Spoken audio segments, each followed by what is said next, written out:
Good evening friends and audience, কেমন আছেন সবাই? আশা করি ভালো আছেন।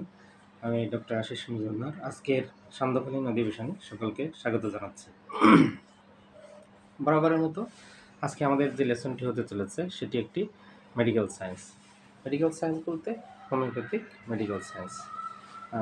আপনারা যারা হোমিওপ্যাথিকে ভালোবাসেন বা অ্যাডভান্স লেভেলে যারা হোমিওপ্যাথিকে নিয়ে কাজ করতে চান, তাদের জন্য মূলত আমাদের এই প্ল্যাটফর্মের একটা সেকশন হচ্ছে মেডিকেল সায়েন্স এবং আরেকটা সেকশন থাকে সেটি হচ্ছে ইংলিশ ল্যাঙ্গুয়েজের উপর। তো আজকে আমাদের যে লেসনটি আপনাদের মধ্যে শেয়ার করব সেটি হচ্ছে হোমিওপ্যাথিক মেডিকেল সায়েন্স। তো চলুন দেরি না করে আমরা আলোচনা শুরু করি।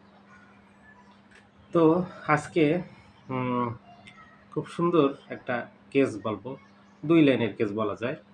তো এটিকে নিয়ে আমরা কিভাবে ভাবতে পারি এবং কোথায় পৌঁছাতে পারি, ঠিক আছে, কোন মেডিসিন আসে। তো ঘটনাটি হলো, একটা লোকের বয়স 45, মানে 45 বছর বয়স। তো ওনার সমস্যা কি? ভার্টিগো, মাথা ঘোরা, মাথা ব্যথা এবং নিদ্রাহীনতা, এই কয়েকটা। তো উনি যখন আসলেন, অ্যাজ ইউজুয়াল আমরা ডক্টর হয়ে তাদেরকে জিজ্ঞাসা করি যে আপনার এই সমস্যা কতদিন, কী চিকিৎসা নিয়েছেন। তো উনি বললেন আমার এই সমস্যা হচ্ছে দুই মাস যাবৎ। চিকিৎসা নিয়েছেন? বলে হ্যাঁ নিয়েছি। কি হলো তারপর? একটু ভালো থাকে, আর কয়েকদিন পরে আবার যাতাই হয়ে যায়। কী চিকিৎসা নিয়েছেন? অ্যালোপ্যাথি। আচ্ছা। তো আমরা কিন্তু যখন এই ধরনের কোনো কেস পাই, কোনো একটা সমস্যা তার উপরে মেডিসিন প্রয়োগ করা হয়ে গেছে বা একবার চিকিৎসা হয়েছে কিন্তু কাজ হচ্ছে না, তখন কিন্তু আমরা আরও এটাকে নিবিড়ভাবে এটা অবজার্ভ করার চেষ্টা করি। তো জিজ্ঞাসা করলাম যে আপনার যে 2 মাস হয়েছে আপনি বললেন, এর আগে কি হয়েছিল সেটি বলেন। আমরা আসলে কজেশনটা ধরার চেষ্টা করি, কি হয়েছিল। তো উনি বললেন না তো তেমন তো কিছু হয়নি। কি বললাম যে কিছু হয়নি, তাহলে এমন কোনো ঘটনা ঘটেছিল যে আপনার মনে বড় ধরনের এফেক্ট হয়েছিল, তারপর থেকে এরকম হচ্ছে? একটু চিন্তা করে বললেন হ্যাঁ একটা ঘটনা ঘটেছিল। কি সেটা? বলছে 2 মাস আগে আমি একদিন বিকালবেলায় বাজারে যাচ্ছিলাম। তো আমার চোখের সামনে 200 গজ বা 100 গজ 150 গজের মতো হবে দূরে একটা বড় অ্যাক্সিডেন্ট হয়। অ্যাক্সিডেন্টটা কি?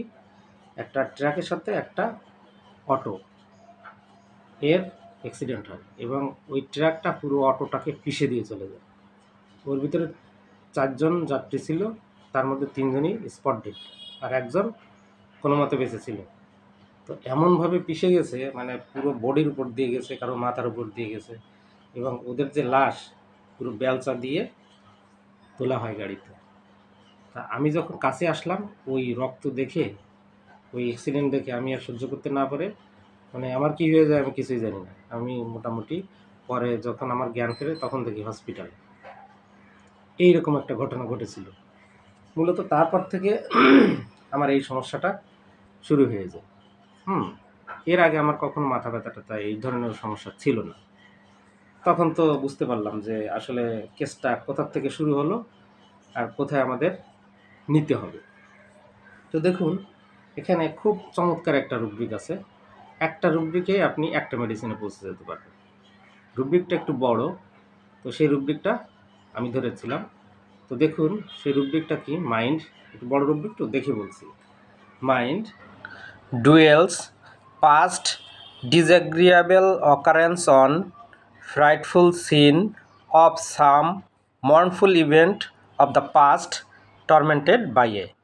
সে যে অ্যাক্সিডেন্টটা দেখেছিল সেইটা এখনও তার মনের মধ্যে প্রায় দাগ কাটে। ওটা নিয়ে এখনও তার মনের মধ্যে এখনও সেই ছাপ রয়ে গেছে। এইটার থেকে মূলত তার মেন্টাল প্যাথোলজি, পরে এখন ফিজিক্যাল প্যাথোলজি দেখা দিয়েছে। তো এর মেডিসিন দেখেন, আপনারা যদি রিপার্টারিতে দেখেন মেডিসিন আছে সিঙ্গেল স্পঞ্জিয়া। তো একে স্পঞ্জিয়া দেওয়া হয়েছিল এবং স্পঞ্জিয়া দেওয়ার পরে 1 সপ্তাহের মধ্যে থেকেই 1 সপ্তাহ পর থেকেই তার সমস্যাগুলো আস্তে আস্তে ঠিক হয়ে যায়। ঠিক আছে? তো এই ছিল আমাদের কেসটি কেমন লাগলো অবশ্যই কমেন্ট করে জানাবেন। সবাই ভালো থাকবেন। সুস্থ থাকবেন। আগামী ক্লাসের আমন্ত্রণ জানিয়ে আজকের ক্লাস শেষ করছি। শুভ সন্ধ্যা।